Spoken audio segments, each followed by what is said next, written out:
So, today we are discussing where do you find the money to finance your nursing career?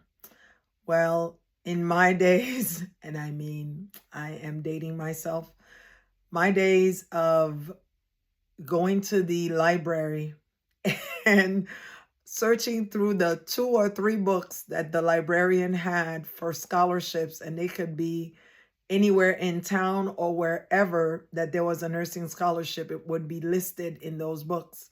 So back in those days, I didn't even have the money to buy the books. We didn't have all this Amazon and different places where you can order things. I'm talking about this was in the 90s. And I would go to the library every Saturday, anytime I had, a few hours, and I would go with my little notepad and write down just about everything that I could apply for. And I remember many of them never even replied back to me. But I, the primary thing that I did, I would inquire about these scholarships, and then I wrote two letters.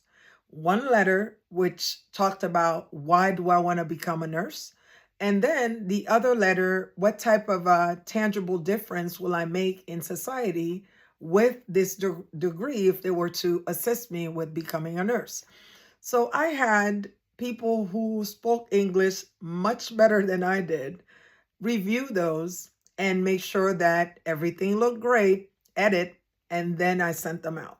I would sit there and mail everything out. Now, remember, I'm talking about this was the 90s. For those of you who are my age mates will know that everything had to be mailed and you don't even know whether it was received or not. You just pray that somebody gets back to you.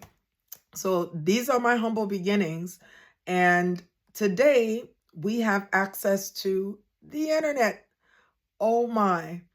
You just need to Google nursing scholarships, whatever university you're interested in, see whether they have any scholarships for those who are currently in high school. And I apologize for the light. For those of us who have who wear glasses, the struggle is real where we get the nice little circles around our eyes, but we'll keep going. For those who are in high school, become bestie. And that's what I had to do. I became bestie with my guidance counselor. Y'all, your guidance counselor, if you keep coming to them, you're very nice to them, they see that you are hungry. That is the key. I was hungry to get there. I was hungry to become this professional. I was hungry to find the money. I knew I didn't have it growing up. My parents didn't have it at the time. They were working hard to keep a roof over our heads and food in front of us. So it was up to me to try to find this bread, right? And I was 16 at the time, was like, okay, what am I going to do? Trying to figure this thing out. So we talked about being hungry, making sure that you are constantly a voice in the ear of your guidance counselor. Your guidance counselor should know you by name. Yes, I said it. They should know you by name because that's how much you've been to their office looking for. Is there a scholarship that has come in? The Coca-Cola scholarship that people were getting that, oh, last year I applied for it, didn't get it. This year my grades are this. I have this grade point average. What are my possibilities if I apply for this? And do you have any other new ones that have just come in? Different organizations will come into the high schools and tell them about different scholarships and provide different scholarships. But again, those are highly competitive. So grades have a lot to do with it. So those are the things that I did. Now, again, today, not much of that has changed. You just have access to them right on. For us here on Humble ISD, we do have all of that on the website, on their website of every, other scholarships and specifically information from the school. Sometimes they'll send it out or they'll say, look at the website for the school district. Okay. What else? Yeah. So funny story. And looking back, thinking about it, it was just amazing. When I finally, I'm speeding up a little bit. When I finally got into the program, right? well, before I got into the program, when I got into the school where I transferred from a community school, college to a 4-year, I got some scholarships by default. Can you imagine?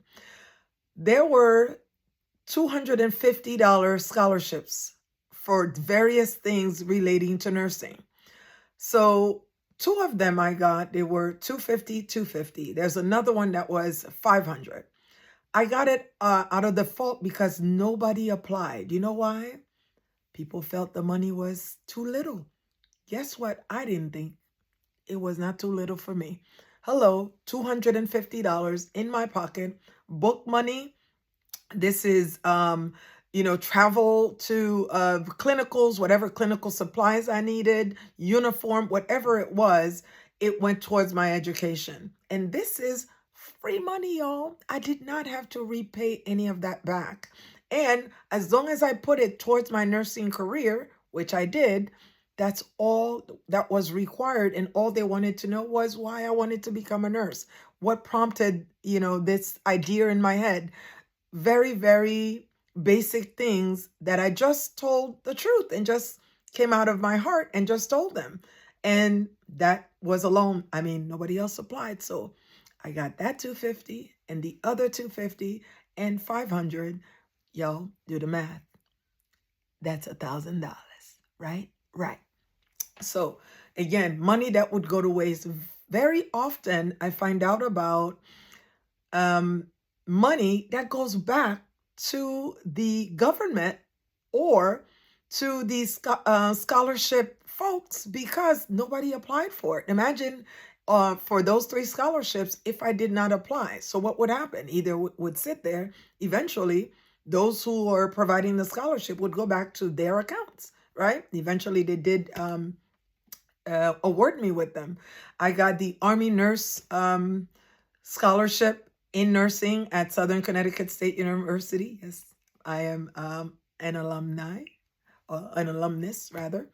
And let's see, there were so many other scholarships that I just searched for and I just kept on going everywhere. Y'all, when you're hungry, you don't have the money, you don't have mom and daddy who are able to provide, you keep searching. And if you really want this thing, you just keep going at it. I'm trying to think of some other things. There are various organizations, churches, various institutions. If there was a scholarship out there for a nappy-headed Black girl who wrote left-handed, guess who became that?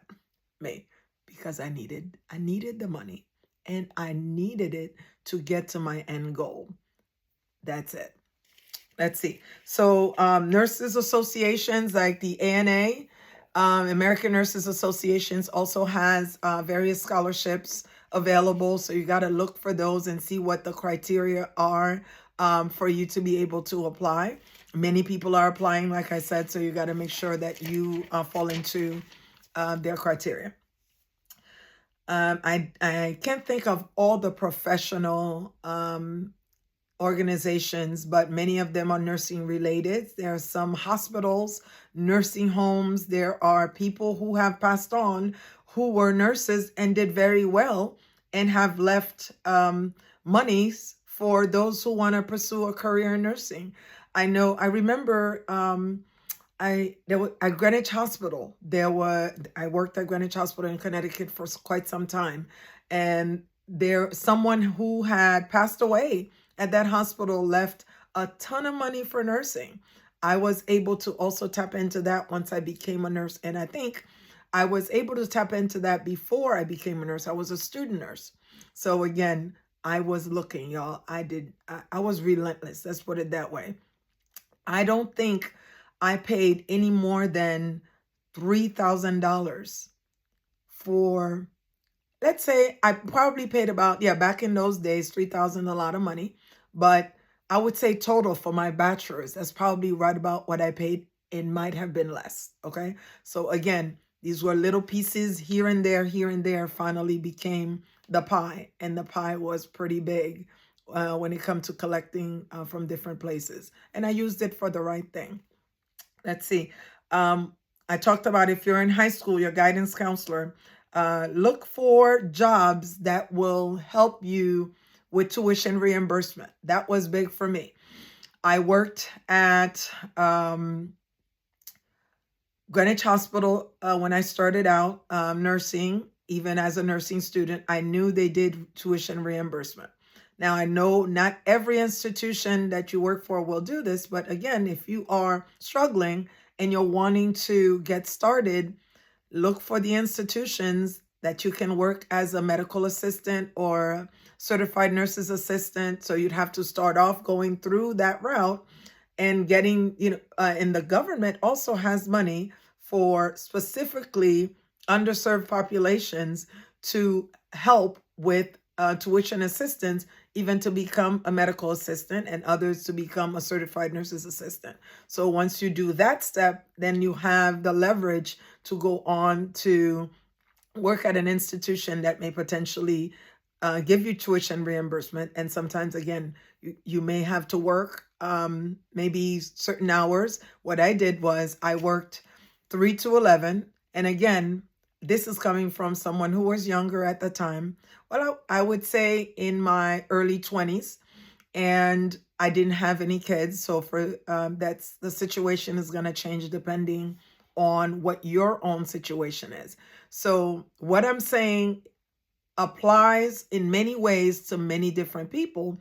But if your situation requires specific ways of doing things, like they say, do what you have to do to get there. I know many of my colleagues who also were moms, who were single moms, who I had one of my classmates, oh, I will never forget her. She had 3 kids and went through a divorce while she was in nursing. That young lady's a go-getter. Let me tell you, I remember her not passing one class, and we were talking about, okay, how do we, how are you going to go about this and that? So she had to take a step back, and before I knew it, this young lady graduated, went to another school, did what she had to do. She was relentless. Again, there is a drive, a motivation that that helps us, those who keep going. That is the driving force for us to keep doing what we need to do. And my goal is to really promote that in those who don't see themselves there, who don't understand that I didn't start out with money at all. I have been working since I was 16 years old. Yes, my vacations didn't have none back in the days. Even when I became a nurse practitioner, I remember, the longest vacation I took was probably about a week. And then the longest was maternity leave, 6 weeks, and I was back. Once you're getting started, it's not about, the money you're spending and this and that. It's about, okay, let me do what I need to do to improve my condition, to improve my future, the future of my kids. And, I, at that time, we were married, of course, and we had kids and all that, but we were still young and we were still building. So it was all about the race, getting there, working hard in order to work smart later on. So I don't want to make this too long. If there are any other ways that other people have found to fund their education, to fund their nursing career, would love to hear about it. That's all I have for you guys today. Thank you so much for being here and listening to me, and would love to hear from you. And for future podcasts, please look to your left or to your right, wherever YouTube has this, so that you can follow me on the next podcast. Y'all have an amazing day.